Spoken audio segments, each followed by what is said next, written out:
let's concentrate on part B of this question. So the part B is the is whether the speed of 3 is greater than, less than, or same as initial values of block 1.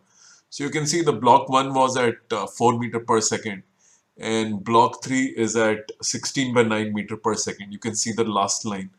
We have calculated the velocity of 3 using the collision between 2 and 3, and it's an elastic collision. So obviously the velocity of, or the speed of block 3 is less than that of 1.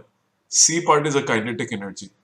The calculation can be done, you can calculate the kinetic energy of block 3 using half 4m multiplied by 16 by 9 whole square, and you can calculate the kinetic energy of the first mass.